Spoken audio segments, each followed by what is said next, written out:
This is Big Town. Starring Mark Stevens.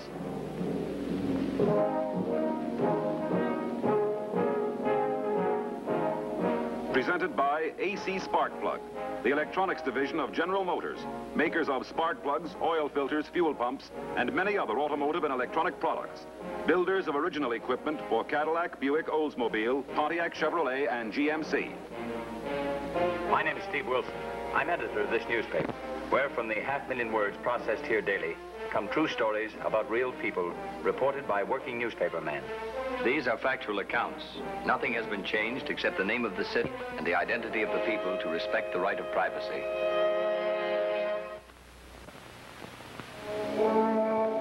It's night and the city is quiet, especially here on Crescent Drive. A street of comfortable homes. On the exterior, every appearance of pleasant life. But on the interior, harsh, unpleasant death. Once more, it is quiet on Crescent Drive.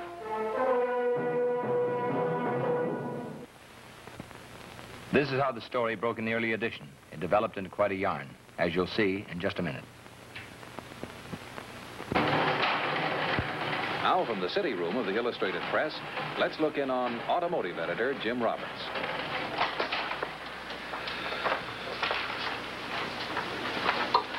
Good morning, Mr. Roberts. Alarm clock trouble, Mary? My car wouldn't start. The mechanic said it was dirty spark plugs. How can that be? I'm doing a story on that. You see, on cold days like today, the spark plugs need a strong, hot spark to start your engine. But dirty plugs like this one give a weak spark or none at all. Oh, well, how can I keep them clean? Wash them? Just get the kind that clean themselves. AC spark plugs. They have this specially designed hot tip that burns away carbon deposits and keeps them clean longer. For best results, get a new set of ACs every 10,000 miles. You'll get more power, save a lot on gas, and get to work on time. Okay, boss. And thanks for the hot tip from AC.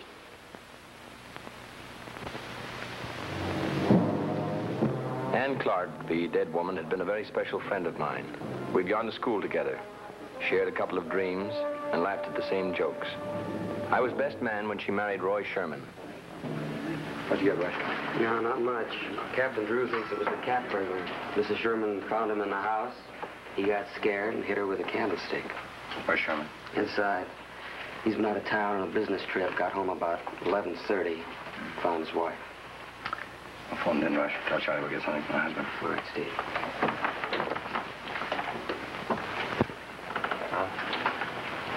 You talking?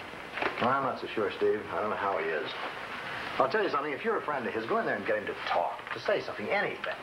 He acts like he's the one who's dead.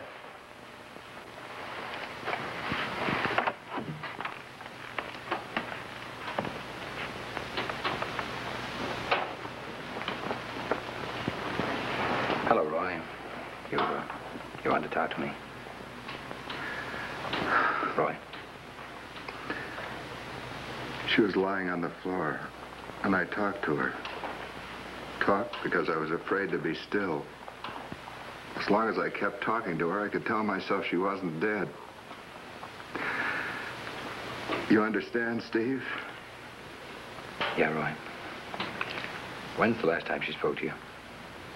Yesterday, on the phone. I told her what time my plane would be. And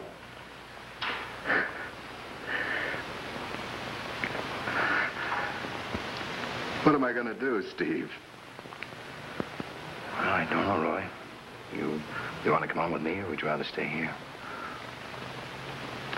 Can I be with Anne? Not very well, Mr. Sherman. The medical examiner will be conducting a post-mortem to determine the actual cause of death.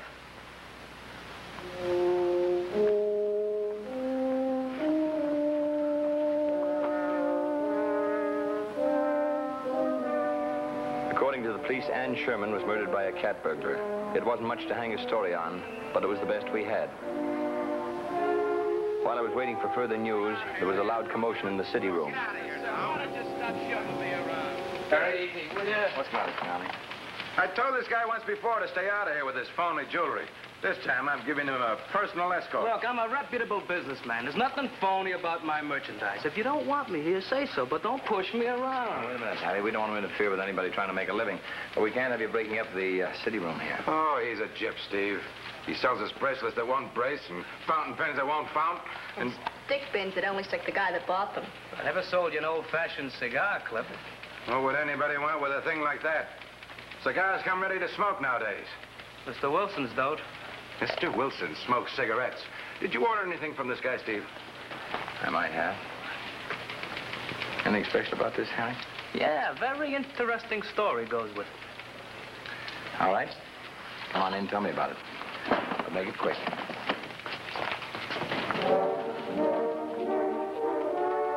You gonna play a big scene like this just to sell me a tip? Oh, just to get to you. The information desk said you were around. All right, what's the story? Want to buy a cigar clip? How much? $40. I'll give you 20 cash. And 20 more if it's a straight tip. I read about Mrs. Sherman. This cost me 20 bucks?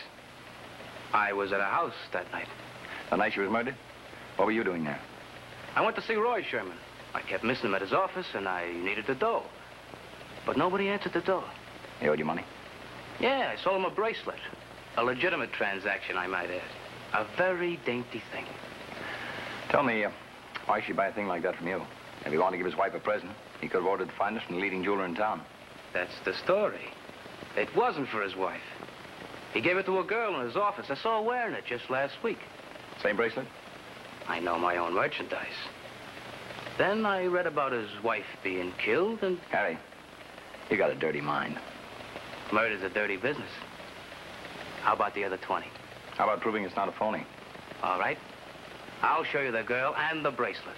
Noon tomorrow, employees' entrance, Laurel Building. All right, I'll be there. Oh, wait a minute. Here's the back door. Charlie doesn't like you very much. I'm not too fond of myself sometimes, but a man can't eat on bread alone. It was 11:58 when I arrived at the Laurel Building. Half-Place Harry met me at the employees' entrance where he was supposed to point out the young lady of the bracelet. You do business in this building? I do business wherever there's business to do. Look, in the future, I'll make a deal with you. If you ever get anything on me, sell it to me, will you? Why not? You pay the best prices. She was a nice, wholesome-looking girl. There was nothing distinctive about her. Just a girl with a job and an hour for lunch.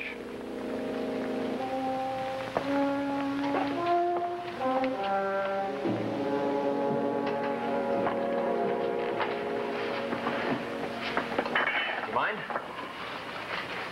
Miss Welby? I saw your name on your time card. My name's Steve Wilson, Illustrated Press. Why did you follow me here? I want to talk to you about your bracelet. You're from the Illustrated Press? That's right. Why do you want to do a story about my bracelet? We understand it was a present from Roy Sherman, your employer. That's right. His wife was murdered. People like to read about the husband's interest in another attractive woman. You mean they think Mr. Sherman killed his wife? Well, they certainly will if they hear about the bracelet. That's why I came to you first. I felt sure that you'd give me an explanation that would satisfy the evil-minded. If you don't explain, I'll be forced to take my information to the police. You understand, Miss Welby?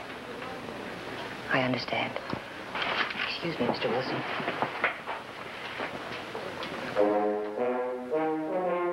I told Joan Welby the truth about giving her story to the police. I'd like to have done it on the front page of the Illustrated Press, but I didn't dare until I talked to Roy Sherman. Sure. I gave her the bracelet. Why? She'd been working late hours for me. Some personal reports I was compiling. I wanted to show my appreciation. That's all? Why do you ask a question like that? I mean, the people are waiting for a juicy bit like this. Half of them suspected already on general principles. I see. Which half are you in? Roy, I don't know you very well, but I did know your wife. She thought enough of you to marry you. That made you all right with me. Put me on your side. But I represent a newspaper. And your wife's murder made your life public property. Once this bracelet story breaks, every last little thing you ever did will be dug up and dirtied. We'll give you the fairest shake we can. But if there's more to it, I want to know it now. That's all of it. I hope so. Except for one more thing you can bank on. What's that? I didn't kill my wife. I wanted to believe Roy Sherman when he said there was nothing between him and Joan Welby. But I also wanted to print what I believed. And I had to make sure. Miss Welby, I'm sorry to bother you again. Mr. Wilson, won't you come in? Thank you. What can I do for you? I just left Roy Sherman. How is he, Mr. Wilson? Well, he's upset, naturally. About his wife? That and other things. What things? Well, Miss Welby, people are starting to talk. They're saying that maybe Mr. Sherman isn't as innocent as he appears. Oh, no. Well, it's hard to stop people from talking, especially when a man's wife dies under mysterious circumstances. Have the police found out something? Well, it's still a whispering campaign. Supposing you give me a statement for the paper, telling me what you think about Mr. Sherman, how you feel about him. He's a fine man. Can't you do a little better than that? What do you want me to say? He's a fine man, that's all. Because he gave you this bracelet, Miss Welby? Please. He did give it to you, didn't he? Why? Didn't he? Leave me alone. I don't have to talk to you. If you've nothing to hide, Miss Welby, you may as well tell me. I've got to know the truth. It's important to everyone concerned. We can stop this thing right here and now, cold. But I know nothing about it. Miss Welby. Please let me alone. You've already admitted that he gave you an expensive bracelet. I did some office work for him. Extra work. Yeah, that's what Sherman says. Is that all? That's all I'm going to say. If you'd give me a statement telling me the facts. Otherwise, this thing might get blown out of proportion. Think of yourself, Miss Welby, what it means. Notoriety, the papers, the police. It's not fair you're talking to me like this. I just saw him once or twice, that's all. Miss Welby, you said before that you never saw him outside of the office. Well, you mixed me up. I didn't want you to think anything was wrong. Well, which is, Miss Welby? It can't be both. Either you're confused or you're hiding something. Who told you about the bracelet? Why don't we keep on Roy Sherman? He said there was nothing between you. Is that the truth? You've got to stay away from him. Not even go near him. Is it the truth, Miss Welby? You'd better leave now, Mr. Wilson.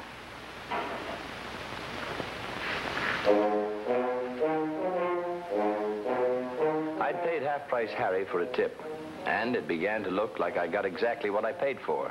A half-price tip. Thanks, I'll call you back. Oh, Steve, we got a new angle on the Sherman murder. Roy Sherman's been having an affair with his secretary. Who says so? Headquarters got a tip that he'd been giving her presents. They've already checked out a bracelet. You want to use it? Play it for what it's worth, Charlie. A man gave his secretary a bracelet, and his wife winds up murdered. Maybe Roy Sherman didn't kill her. Well, we'll print that later. Right now, people want to believe that he did. Give it the works. Get Laurie on the Welby girl. And get Art on all of them. By the way, who gave the tip to the police? Our old friend Anonymous. Could that be half-price Harry? If it is, he's not going to be any bargain from now on. As I passed the information desk, Rose had told me that Captain Barney Drew wanted to see me at Joan Welby's. As Joan let me in her apartment, I could feel the tension in the air. It developed that Barney had found some revealing letters and had pounded at Joan for an explanation until she was rapidly approaching the hysterical stage. He seemed to have the situation in hand, so I tried not to interfere. Give me those, please. They're my letters. Take a look at them, Steve. You've no right to do this. They're mine. They were written to me. Yeah, by Roy Sherman.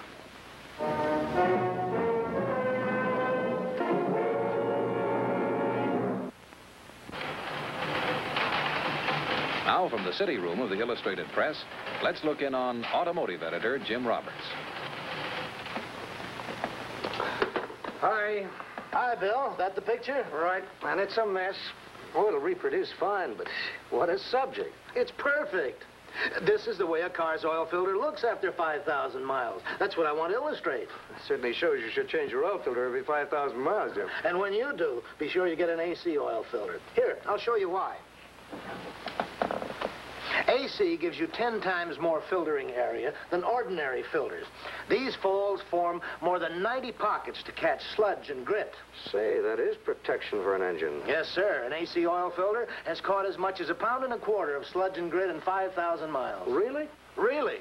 The best thing you can do is have your AC dealer install a new oil filter every 5,000 miles.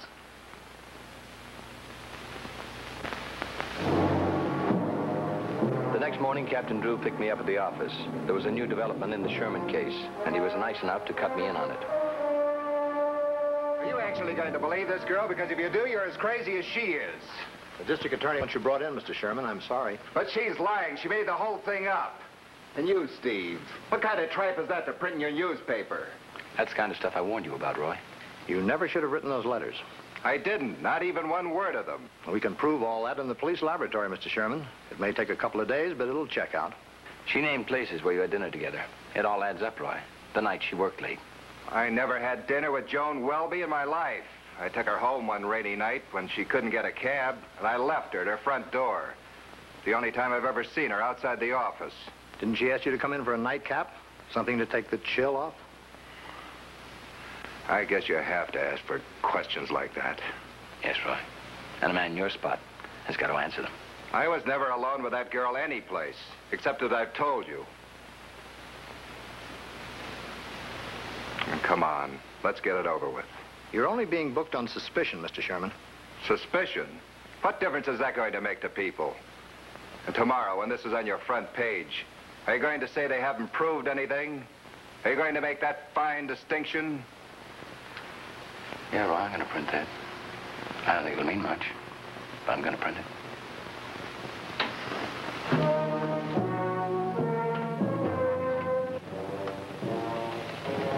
This was one headline I hated to print. Roy might be guilty, but unless I had underestimated him, he was too clever to write a bunch of cheap love letters announcing the fact. Yeah. What? Why should I look at the police lineup? Hello. Who is this? Hello? Hello? The voice over the phone sounded like half-price Harry, so I decided to get my money's worth. The lineup, where suspects are viewed for purposes of identification. Hi, Bonnie. Steve, parade's almost finished. Tell me, was there anything in those letters?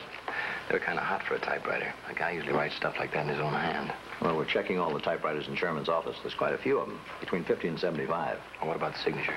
Well, the handwriting man's working on those. It's a tough angle. Secretaries sign a lot of letters for the boss. Mm-hmm. Some of them get pretty good at it.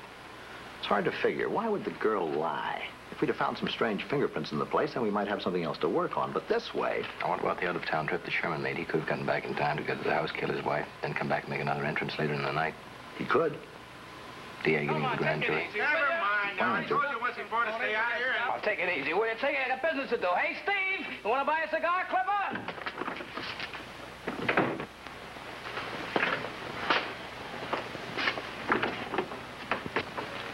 Got my message, huh? I heard you yelling, if that's what you mean. All I said was, you want to buy a cigar, Clipper? That's what you said in my office. After I bought the deal, you double-crossed me and phoned the cops with a tip about the bracelet. Oh, that's unethical, Steve. I wouldn't do a thing like that after I took your money. Well, somebody did, Harry. That wasn't me. Only two other people knew about it.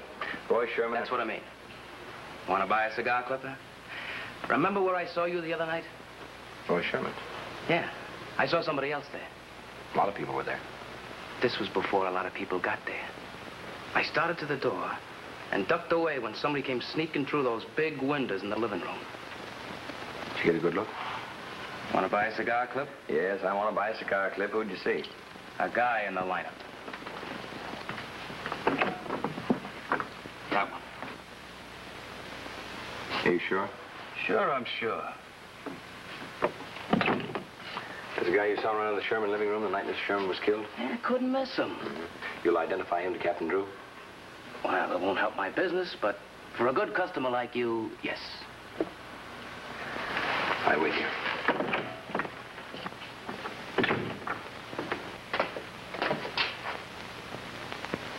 You've been looking for the cat burglar, Bronny. That's him. Harry can put him on Crescent Drive the night Ann Sherman was murdered. You might have something there, Steve. Harry's one of our best stoolies, and the information he gives us is usually pretty reliable. You've been getting a lot of publicity lately, Ray? I have? Yeah. Hey, you're pretty famous. The cat burglar. I don't know what you're talking about. Why, of course you do. You were arrested in a big house on Costa Road last night. That's your specialty, big houses? I don't know what you mean. You ever work on Crescent Drive? See the big houses there? They're set back pretty far from the street. Lots of lawn, trees, real quiet. Where's Crescent Drive? It's where a woman was killed the other night. Yeah, in the entry hall. What are you, a couple of interior decorators? He was seen coming out of one of the French windows a few minutes after the woman was killed. I've never been in Crescent Drive in my life. We got a witness that can put you there. He picked you out of the lineup. We can call in 4 or 5 guys, stand you up with them, and have our witness go through the whole thing again. But I don't think you want to cause us all that trouble, do you, Ray? Brownie, why waste time? He wants it the hard way. Round up 5 men for lineup and have our witness stand by to identify. Never mind. I was there, but I didn't kill anybody. Why didn't you say so? It's not the sort of thing a gentleman talks about. You're no gentleman. Go ahead and talk. I had a date. What do you mean by that? Just that the woman's husband was out of town. I had a date. You dirty creep. You never saw a date that a girl like Aunt Sherman would even look at you. Hold it, Steve. That did it, Ray. You got just 10 seconds. And you can't let a cop rough a confession out of me.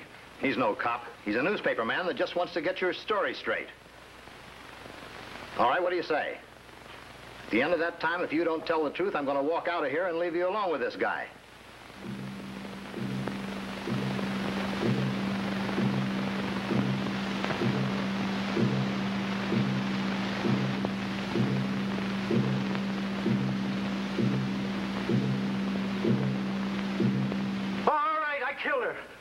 I didn't mean to, but I killed her. Captain Drew and I headed back to Joan Welby's apartment. There were a few things for her to explain. He's lying. He didn't kill her. He signed a statement. He described the house, how he broke in, the way he hit her. But a man like that, a criminal, how can you believe him? Simple. He told the truth. No. I told you all about Roy and me. Everything. They were all lies, Miss Welby. No! Those letters he supposedly sent you, they were typed on the machine in your office. One you could have easily used. The police lab proved those signatures were forgeries. I don't have to listen to this. You said that before, Miss Welby, only this time you can't run away. You build up a whole story about you and Roy Sherman. Every time we look at it, it falls apart. It's true. True. You showed Captain Drew a ring. You said Sherman bought you. The report was turned in just before I came here. You bought that ring yourself. The jeweler's prepared to sign an affidavit. How about it, Miss Welby? Why'd you do it? Why?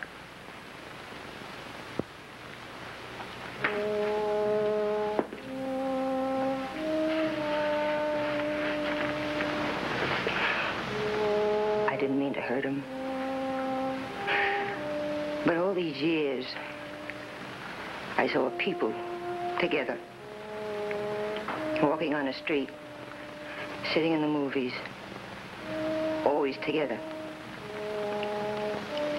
It never was like that for me. How are you ever going to understand?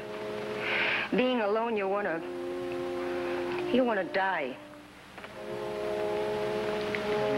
I kept waiting for somebody. Went to dances, even answered those ads in the magazines. Young man would like to meet girl with good background, good family. They're fake, those ads. Nothing ever happens. Why was it different for me? Why couldn't I have been like everybody else?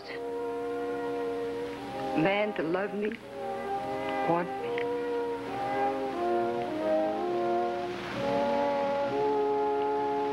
Then you asked me about Roy Sherman. And I went home and I thought about it. It felt good. was a feeling I never had before. People thinking he liked me, loved me. A man like Roy Sherman, respected, successful. Really somebody. I couldn't stop thinking about it. I wanted everybody to know. So I wrote those letters and made up those lies. And how the people looked at me. I could feel it. I could hear them. Roy Sherman loved her.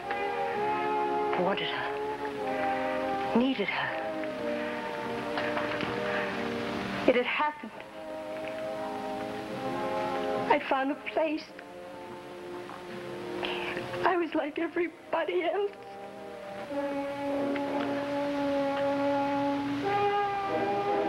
And Roy Sherman, what about him? I was going to tell them. I wouldn't have let anything happen to him. Mr. Wilson. Yes? You're going to write about all this, aren't you? That it was all a fake? Yes, Miss Welding.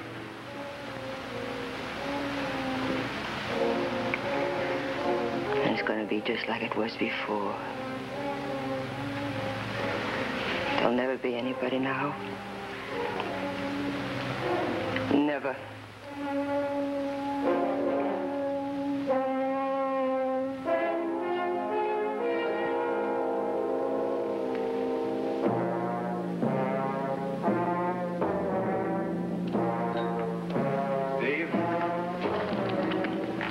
Thank you. Forget it, Roy. You were a big story, and we tried to print the truth. Well, you had to go to a little trouble to get the truth in this case. Thanks for sticking to it. That was the wrap-up. Roy Sherman innocent, the murderer guilty. Joan Welby. Perhaps the psychiatrist recommended by the court could help her.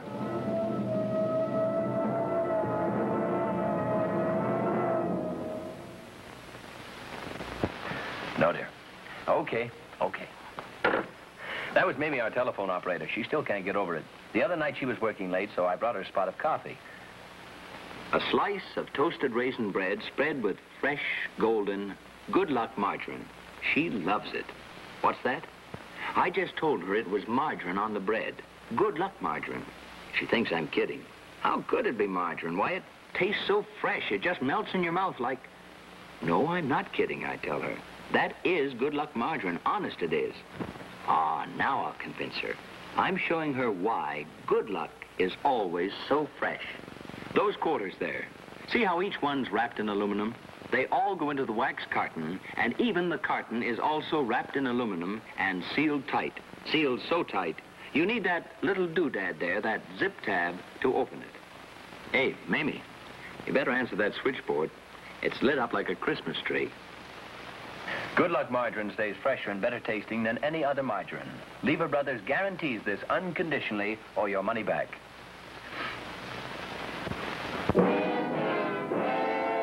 The story you have just seen is based on factual account. Only the names of the people and the cities have been changed to respect the right of privacy. Big Town was presented by AC Sparkplug, the electronics division of General Motors, makers of spark plugs, oil filters, fuel pumps, and many other automotive and electronic products.